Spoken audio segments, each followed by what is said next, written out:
Good morning students, स्वागत है आपका चेतन सर मैथ क्लासेस में।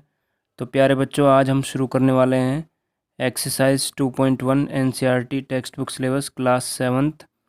और पिछली वीडियो में बच्चों हमने एक्सरसाइज 2.1 के कुछ क्वेश्चंस कर लिए थे। अब जितने बचे हुए क्वेश्चन हैं हम उनको इस वीडियो में फिनिश करेंगे। तो आप देखते जाएं एक्सरसाइज 2.1 क्वेश्चन नंबर 6। ध्यान से देखें बच्चों। आपके पास एनसीईआरटी बुक होनी चाहिए, क्योंकि जब मैं क्वेश्चन रीड करूं तो आप भी अपनी बुक में क्वेश्चंस को रीड करें और ध्यान से देखें। तो क्या है क्वेश्चन नंबर 6, देखते हैं। इसमें बता रखा है Salil wants to put a picture in a frame and the picture is 7 whole 3 by 5 centimeter wide. To fit in the frame the picture can not be more than 7 whole 3 by 10 centimeter wide. How much should the picture be trimmed. जो picture है यानी कि सलील है, वो एक उसके पास एक picture है और एक फ्रेम है। तो फ्रेम के अंदर पिक्चर लगाना चाहता है, और जो पिक्चर है उसकी जो ब्रेड्थ है वो है 7 होल 3 by 5 सेंटीमीटर। लेकिन जो फ्रेम है वो उससे थोड़ा छोटा है, जिसकी विड्थ है 7 होल 3 by 10 सेंटीमीटर। तो उसे पिक्चर को थोड़ा ट्रिम करना पड़ेगा, कट करना पड़ेगा, ताकि फ्रेम में पिक्चर पूरी तरीके से फिट हो जाए। तो कितनी पिक्चर ट्रिम करनी होगी और ये क्वेश्चन किस तरीके से होगा, देखें ध्यान से। तो सबसे पहले हम लिखते हैं the width of the picture. Question number 6, the width of the picture कितनी है बच्चों? ये है 7 होल 3 by 5 सेंटीमीटर। उसके बाद है the width of the frame, यानी लिखना now the width of the frame. Frame की विड्थ कितनी है? 7 whole 3 by 10। 7 whole 3 by 10 centimetre. अब लिखना है यहाँ पे now the picture should be trimmed. Now the picture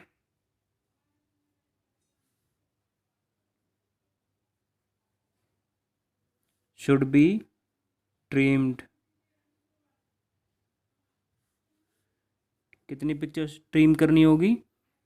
7 whole 3 upon 5 minus 7 whole 3 upon 10।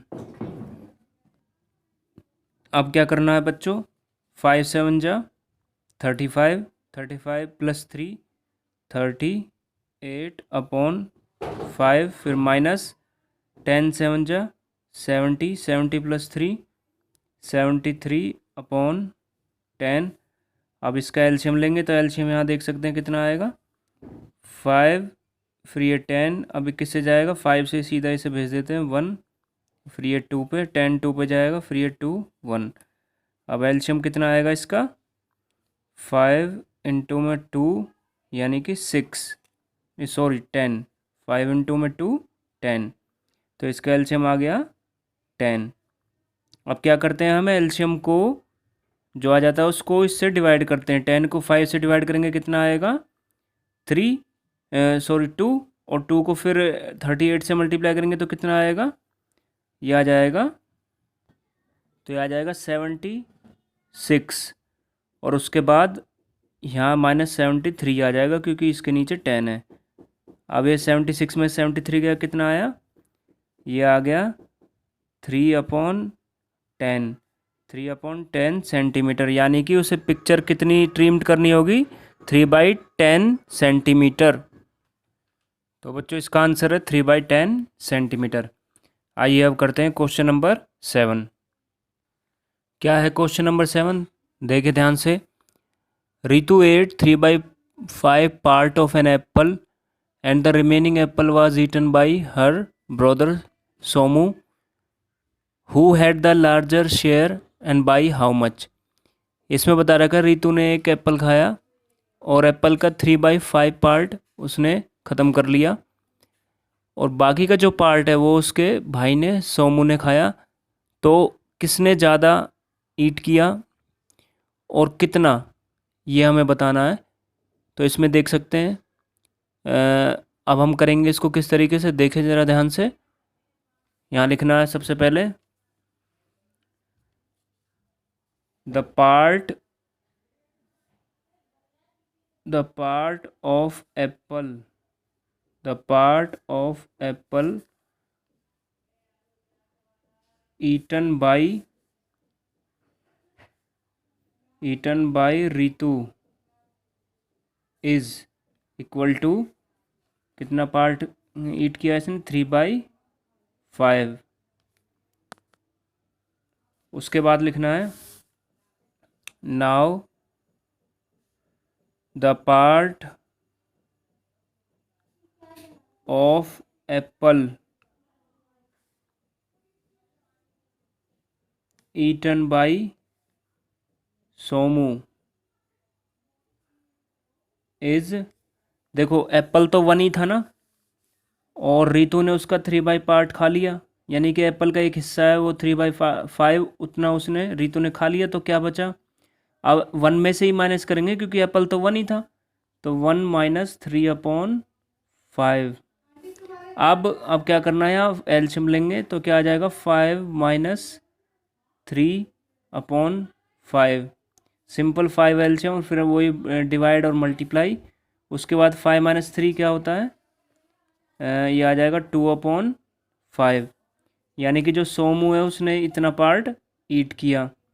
अब किसने ज़्यादा पार्ट ईट किया, देखो बच्चों यहाँ पे इसके नीचे और इसके नीचे दोनों का जो डिनोमीटर सेम है, तो हमें इसके ग्रेटर करने के लिए एलसीएम वगैरह लेने की ज़रूरत नहीं है। हम सीधे यहाँ पे ग्रेटर बता सकते हैं, दोनों के नीचे 5 है तो इसका मतलब रितु ने बड़ा पार्ट खाया है। तो यहाँ लिखना है नाउ, लिखना है Ritu ate larger part, larger part. क्यों, क्योंकि 3/5 जो रितु का पार्ट है वो 2/5 सोनू के पार्ट से ज़्यादा बड़ा है। अब कितना, यहाँ लिखना है नाउ द पार्ट, यहाँ लिखना है now quantity of part eaten by Ritu, now quantity of part eaten by Ritu then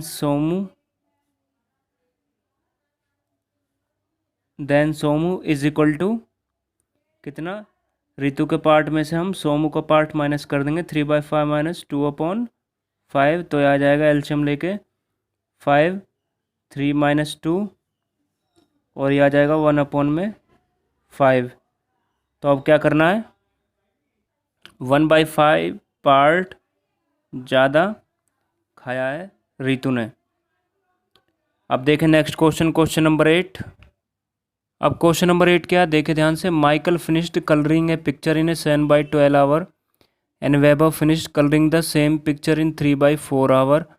who worked longer, by what fraction was it longer. यानी कि माइकल है जिसने किसी पिक्चर को कलर किया है 7/12 आवर में, और एक वैभव है जिसने उसी पिक्चर को कलर किया है, एक उसकी जैसी एक और पिक्चर को कलर किया है 3/4 आवर में। तो किसने ज़्यादा टाइम लिया और कितना टाइम लिया है ये हमें बताना है। तो देखे ध्यान से, यहाँ लिखना है the time taken by Michael to colour the picture,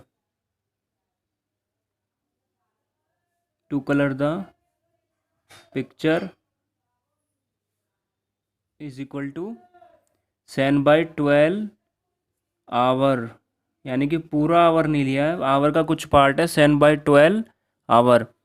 उसके बाद लिखना है the time taken by Vaibhav to colour the picture is equal to 3/4 hour. उसके बाद अब इन दोनों में से किसने ज़्यादा लिया ये बताना है, लिखना है नाउ। किसका ज़्यादा अभी चेक कर लेते हैं, क्योंकि इसका डिनोमीटर सेम नहीं है, तो हमें पहले इसका डिनोमीटर सेम करना होगा। ध्यान से देखें, ये 7/12 है और ये 3/4 है। अगर मैं इसको 3 से ऊपर नीचे मल्टीप्लाई कर दूं तो ये आ जाएगा 9/12। इसको कुछ करने की ज़रूरत नहीं है 7/12 को। तो अब ये 9/12 किसका पार्ट था, ये वैभव का था।